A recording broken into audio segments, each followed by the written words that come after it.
taught you to hate the color of your skin? Who taught you to hate the texture of your hair?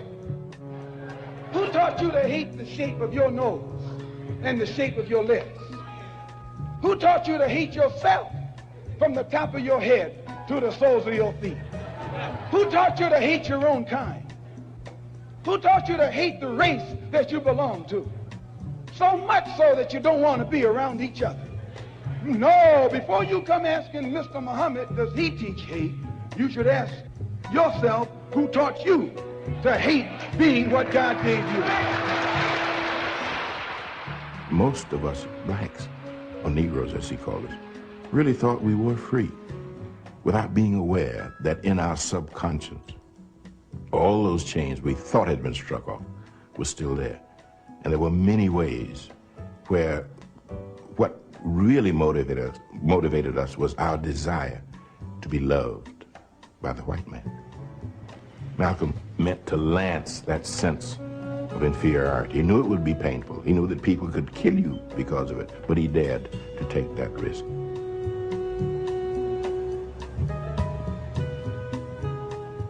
He was saying something over and above that of any other leader of that day, while the other leaders were begging for entry into the house of their oppressor. He was telling you to build your own house. Yo, yo, yo, yo, yo. It's Thursday night. We made it. I thought we weren't going to make it, but we did. Welcome back to the Thursday night edition of the No PC Show. This is going to be a continuation of Tuesday night's show that we did about Jay-Z. Thanks everyone for joining on the Facebook side. If you want to see graphics or anything like that, please join us on the YouTube side. Posted the link. If you click on that link and then you click subscribe, you'll always get a notification. Click the like button and you can see the graphics that we do on the YouTube side. On the Facebook side, you can see so much, and then a lot of stuff you can't see. Thank you, Brother Brandon and Brother Reynard, for joining us tonight. We may have people may want to call in and discuss this, because we want to continue our discussion from Tuesday about Jay-Z. And a lot of times people jump on these bandwagons and blah, blah, blah, and want to condemn everyone. The title of the show Tuesday was Jay-Z Was Right. And just to recap my position on it, my position was, why is everybody on Jay-Z? First, you had all the players that had the opportunity to shut down the NFL and get a great bargaining agreement set that would have benefited everyone. And they could have included that no one would face retributions because of the actions that they took to shut down the NFL. Because white people don't mind shutting shit down, and they'll shut it down just to get their point across. So we blew that. Then they turned around and signed I'm going to pull this up on the page. Then they signed a $89, get to put this on the screen. Then they signed an $89 million deal with the Players Association or whatever, which is crap, because they want to spread that payment out over 6 years. So we'll sprinkle a little bit every year on you, a few crumbs on you, and we don't want you all to say anything else. Keep your mouth closed. So they took that agreement. Kaepernick still didn't have a job. Then we got to look at Kaepernick for, and this isn't the graphic I want to show, but Kaepernick took a deal with Nike. Kaepernick also cashed a check from the Owners Association on their collusion case. So you're telling me all these people can make these deals, but everybody's pointing to Jay-Z as a sellout. Can you tell me what he sold out on? because he made a deal for himself. Jay-Z just conducting business as far as I'm concerned. You had an opportunity to make a difference. You didn't. Then you signed with the devil, and then the person who originated it signed with the devil. But Jay-Z's the sellout. Jay-Z been making moves for a minute now, and I'm not fooled that it's all about Jay-Z and what his plans were. He wanted to be a billionaire. Him and B. That's what they set out to do. If you left stuff on the table for somebody else to get, then they supposed to get it. Period. He went after the basketball league, became a part owner in Brooklyn. Then he got the sports agency. Then he did the tidal wave. So everything he's been doing to compete, creating a different avenue, Rock Nation, to compete with these people. I'm sure he knows what these people are all about, but he also knows that these people don't respect nothing but money. And when you get to that level of money, that's all they talk about. They could give a damn about respect. Hey, man, respect whatever. Can we get paid? Can we make this money? So does Jay now become the scapegoat for us not getting anything that we wanted, or should the finger be pointed back at the players? Someone was coming out saying, well, he shouldn't have did this because he didn't take a knee. Okay, it's a lot of people didn't take a knee. A lot of people didn't stop watching football, didn't stop buying jerseys, didn't stop having Super Bowl parties. What's up, Jimmy? Thanks for joining. Didn't stop having those Super Bowl parties. Did we? I stopped watching football completely for 2 years. I didn't go to no parties. I didn't see no previews. If they showed it on SportsCenter or something, I just turned SportsCenter off. But everybody else, you're still participating. So everybody was still participating. So everybody is guilty, but everybody's pointing the finger at Jay-Z. Can someone tell me actually what Jay-Z did? I don't know what he did. He made a deal with the devil, and that deal gives the devil somebody to point at. That's the only thing I see with the deal. But it's like with all the deals that we try to participate in, it's a back end on the deal. Jay-Z's hoping to get some type of inroad to team ownership. They came out and said, nope, we ain't even thinking about nothing like that. We offered the niggas some entertainment thing because we know you niggas gonna keep on watching. So y'all love Jay. You know, Jay gonna come in and he gonna give us the avenue to create the revenue, because everybody's still gonna be watching, and we gonna get some of these acts that y'all want to see. We gonna get Rihanna up there, get B up there, get Jay up there, get a few more people up there. He just made a deal with Meek Mills, gave him his own little record label deal, produced a documentary, produced a few documentaries. But we still complaining. We still saying Jay's a sellout. Anybody want to call in tonight? I'm just going to leave the line open tonight. 872-267-2552. 872-267-2552. If you're on the YouTube side, you can see the number on the screen. So we're going to keep encouraging the people on the Facebook side to come over to the YouTube side, posting that link again, and then you can take part in this. We're so quick to call people sellouts, and everybody was saying that he told Jermaine Dupri to not participate in the thing, but Jermaine Dupri was on the Tigger Show, and he was on the Breakfast Club, I believe, and he adamantly denied any of that. He said, I didn't tell Jay nothing. I was just like on a plane, and all this came out. I don't know if I can play it. Let's see if I can play it because it's in a different media. Hold on. Let's see what we got here. See if we can work this out.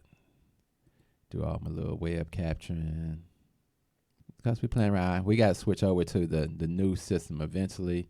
I just haven't been having a lot of time to do it. But let's see what we get here.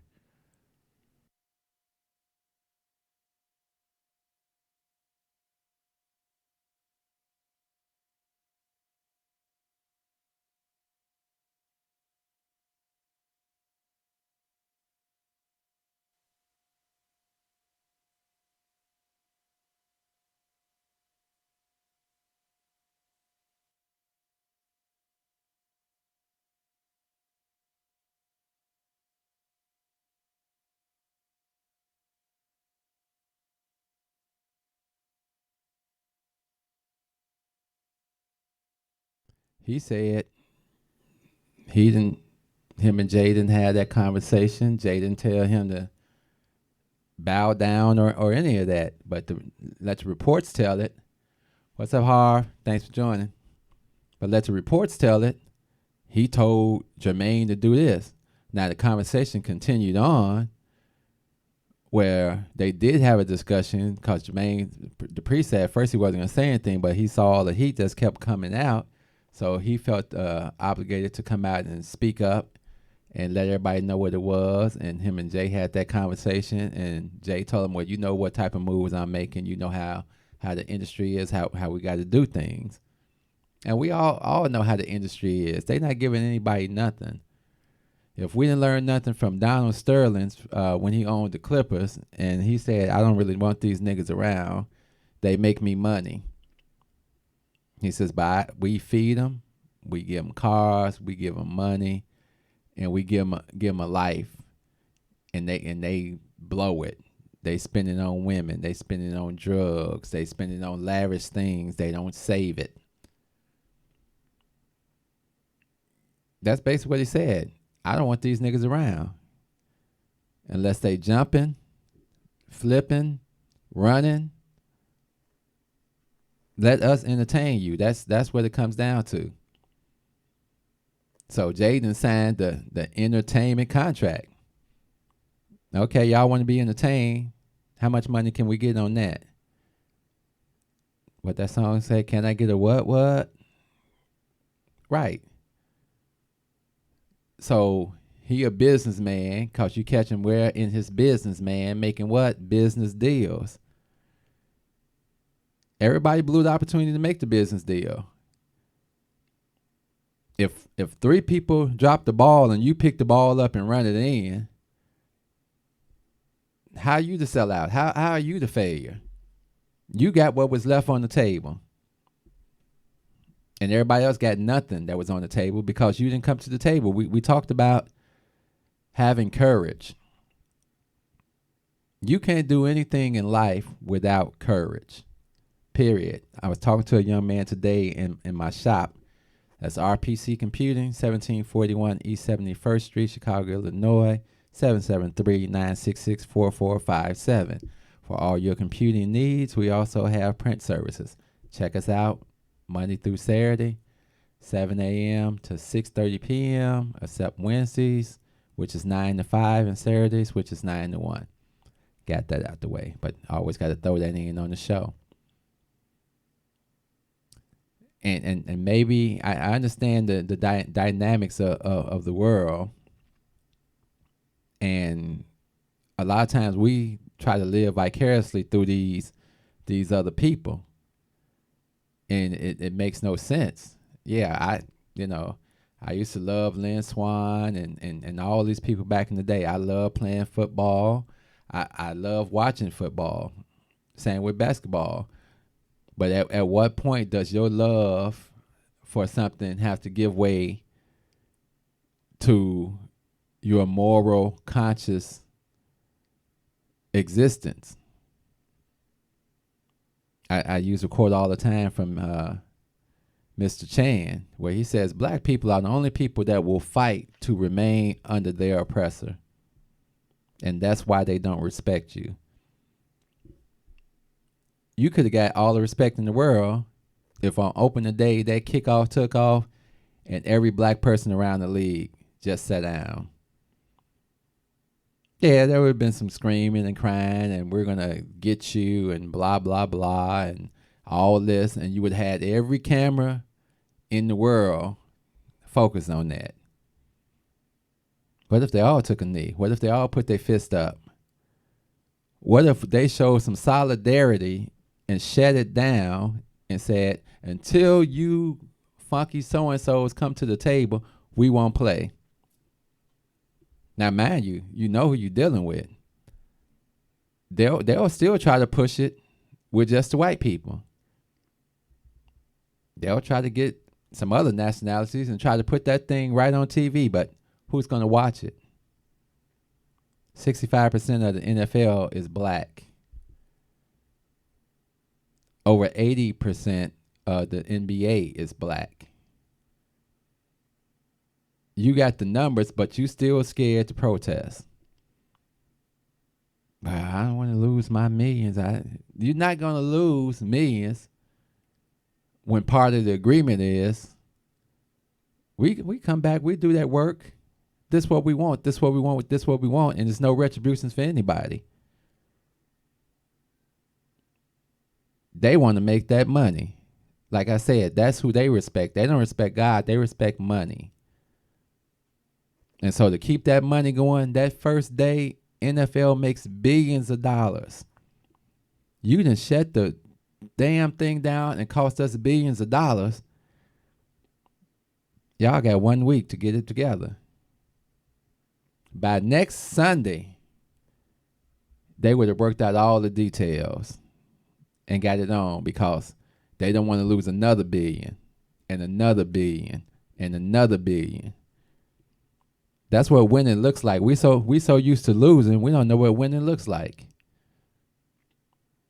Was our last win the Montgomery bus boycott? Was our last win the civil rights bills? Where we winning? We ain't been winning since we got here. We take lost time and time again and say, well, you know, we got to survive. We got to make it happen. Everybody was so gung-ho to talk about the race riots of 1919 and throughout the 1920s across the United States of America. What do you mean race wars? You had white people attacking black people, taking their homes, taking their money, doing whatever they wanted to do because of the Depression, and black folks were sticking together and had built towns, had their own little banking systems, doctors, lawyers. We wasn't messing with them. In town and town again across America, and they looked and said, how dare you? How dare you try to live a life without us oppressing you? And they lynched, and they shot, and they killed, and they maimed, and they did everything, and they took all the resources and the wealth and put you in a situation that says, nigga, the only way you make it is to work for me. Now, we going to let a few niggas through, and we learned our mistake, OJ. Happy birthday to the Juice. I think his birthday was yesterday. He made 72. We love the Juice. Was that a victory for us?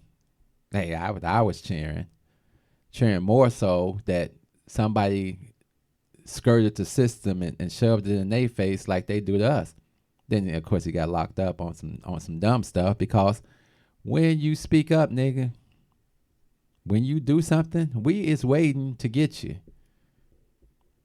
And maybe that's what it is are we just afraid of the retribution that's going to come behind? What they going to do? If part of the agreement is we come back when you all sign an agreement and give us what we want. And if you take too long, we're going to start our own little league. Then you'll get the government involved, and you'll say, you know, it's some trust issues and everything like this, because the government always supports the bull crap. So us knowing all this, how is Jay the sellout? Is Jay-Z our leader? On what post did he take a a vow to lead black people. All these entertainers, yeah, they can be socially conscious if that's what they want to do, but they don't have to be. When the last time you heard from Dr. Dre since he collected that $1 billion? Nothing. Shh. White people are cool. I like them. Hey, brothers, that's, be cool. Make your music. Get your money. Same thing with Jay. He's trying to get his money because he can look at the situation just like I'm looking at it. You didn't have the balls to shut it down. So whatever happened after that, that's on you.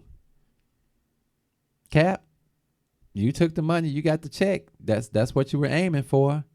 You still ain't gonna play in the NFL. Period. Who's gonna take that chance? We're gonna take the chance on the nigga that started all this, that put us in this position, that almost cost us billions of dollars, but these niggas didn't have the nerve to pull the trigger. That's what it comes down to. So he got to deal with Nike, and Nike made that deal. Let's not forget what they did with Martin Luther King's voice playing in this little truck commercial beforehand that was offensive. Why is it offensive, niggas? We can take your role models and we do what we want with them and we use it to our advantage. So, Cap, you got 2 checks. You got one from the owners.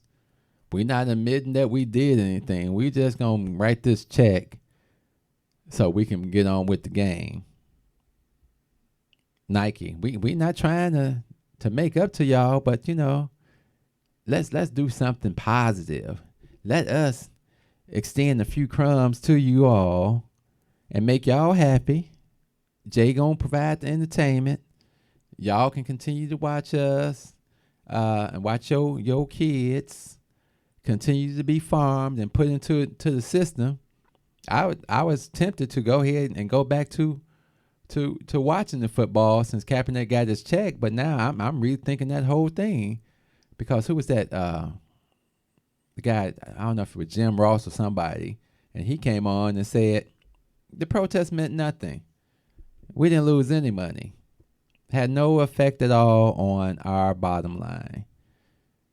Sure, we like to make great amount of money, but we just made great money. Didn't affect us at all. Every business as usual. You niggas again have failed to do what y'all need to do. He was on the radio station saying this live, and after he got off, they were like, "Wow, this dude was tripping." Why did you say he was tripping when he was saying it?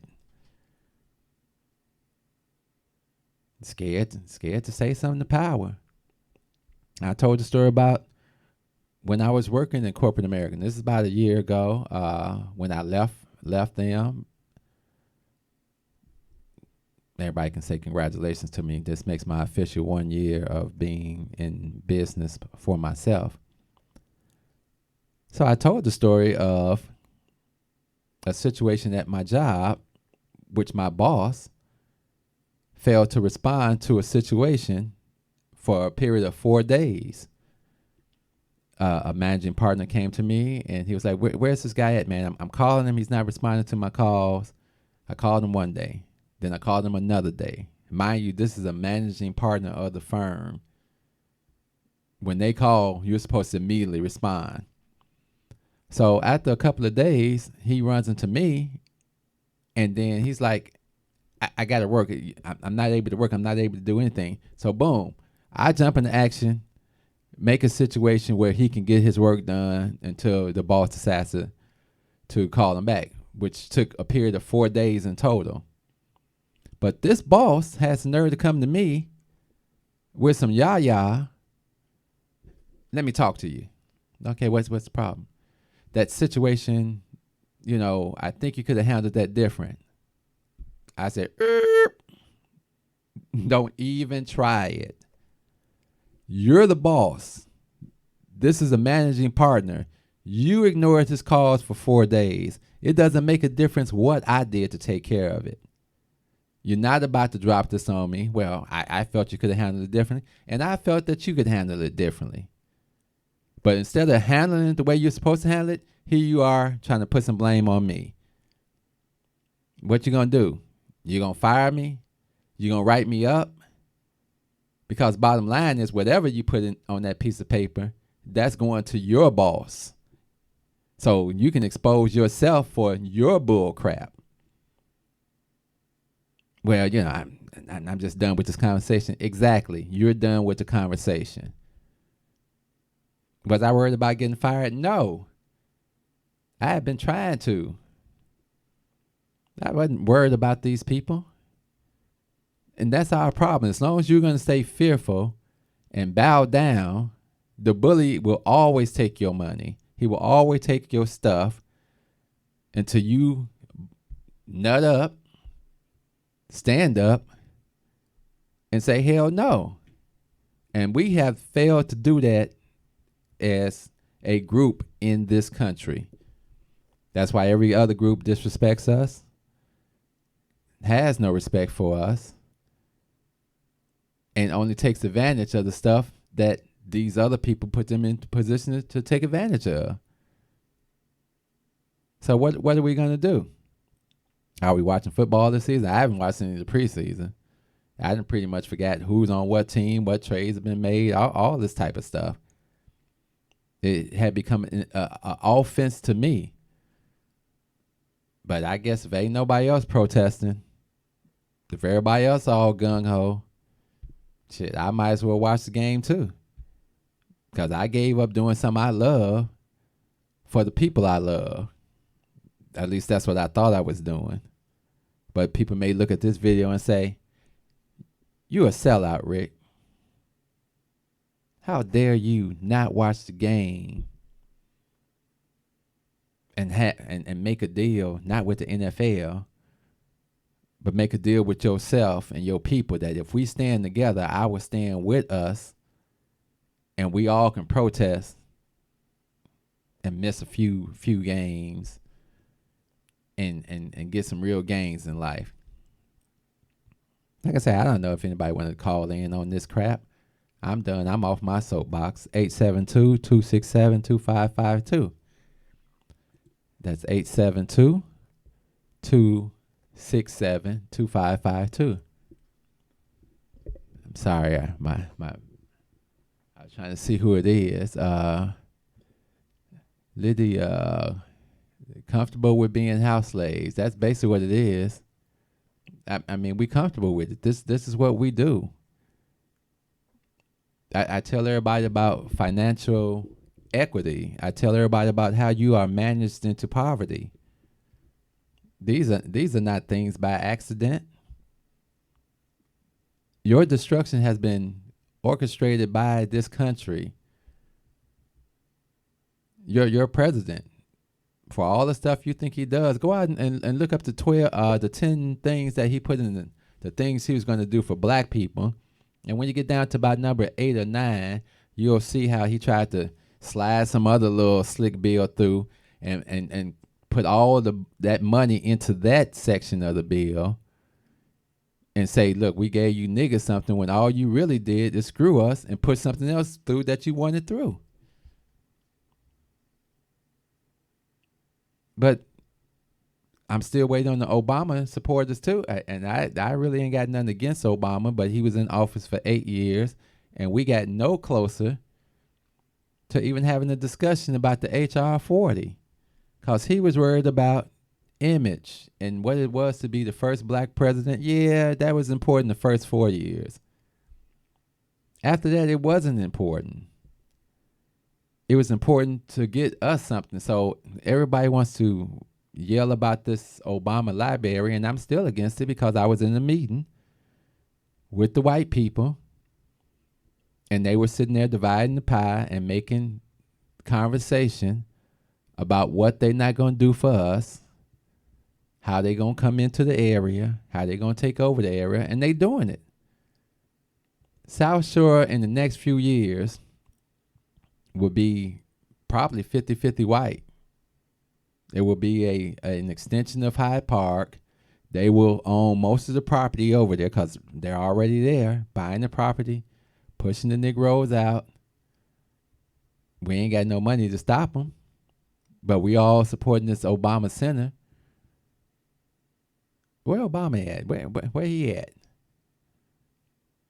When him and Michelle started their new organization, they didn't put the black people at the head of their little new organization. They took an Indian woman and some other white woman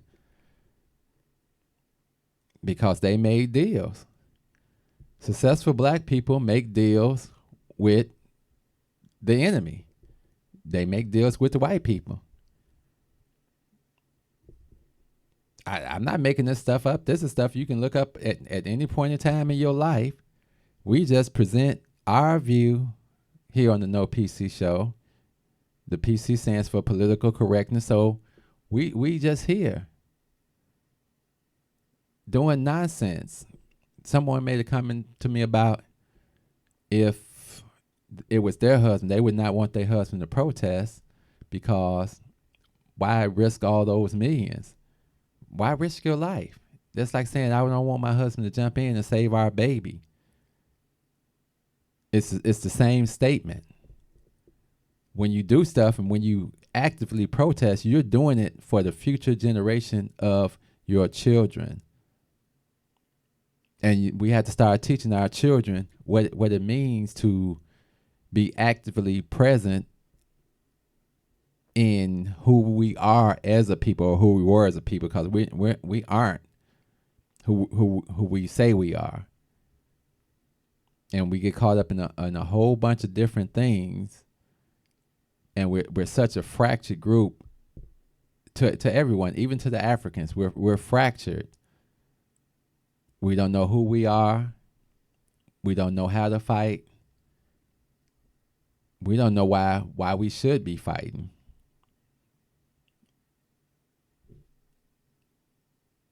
What's the definition of insanity? To just keep doing the same thing, expecting a different result, and not caring about the outcome. That's what it is. So we gonna end it like we always end it, because we got to stop being sheep. We got to wake up. Whether you know it or not, this is a crisis for black people in America. Love, peace, soul. We out of here. Step out of the car. No, you don't have the right. Step out of the car. You do not have the right to do that. I do have the right. Now step out or I will remove I you. refuse to talk to you other than to identify myself. Step Now if your woman ain't no revolutionary, she'll persuade you to be a fucking slave for the rest of your days. She'll be grooming you on how to behave, teaching you how to coon and buck dance so that you can be safe. If that brother ain't no rider, soldier, no provider, molder of young minds, check it out, you got yourself a bitch. Think about the time that you invested in him. If he's wearing them skinny jeans, you a lesbian. For every 100 black women who ain't locked up, it's only 83 black men remain. Take away 1.5 million black men who might have benefited their women and their children. You don't know a war when it's waged against you, when it makes you drive your baby mama to the clinic just to kill your own. Ain't no legacy to leave behind, cause ain't nobody sitting on your throne. You motherfuckers are asleep in a war zone, living a nightmare, dying in your own home. If you don't stop, you gon' lose what you got left. I'd rather die trying to fight for my last breath. Freedom or death, you asleep in a war zone, living a nightmare, dying in your own home. If you don't fight, you gon' lose what you got left. I'd rather die trying to fight for my last breath. Freedom or death, nigga. Sandra Bland was a rider. She wouldn't have committed suicide. You a motherfucking liar. It would not be wise to stop when you hear sirens and you see the police behind you, but you don't wanna die. They gon' shoot you if you run. They gon' say that you was going for the police gun. That's why they shot you like 120 times, but you was still coming, so they put another bullet in your lung. Them devils got you praying while they murder, because they know you on that bullshit. They steady with them bull clips and body armor. They kill your women in the street, cause they figure you too weak to do anything about it. You some shit, getting fucked in your sleep. They poison you every time you brush your teeth. You don't care, you behave like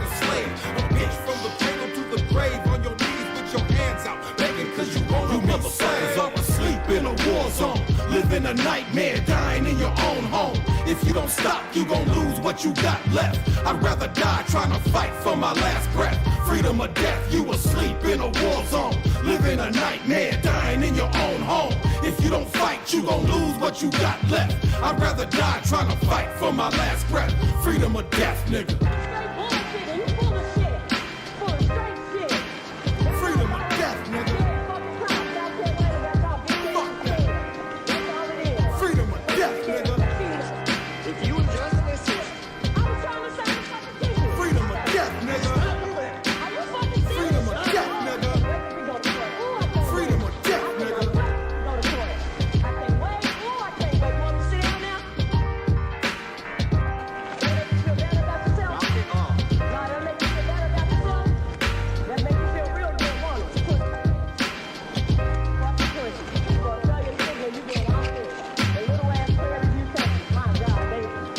you were getting a warning. Until now, you're going to jail. I'm getting it. For what?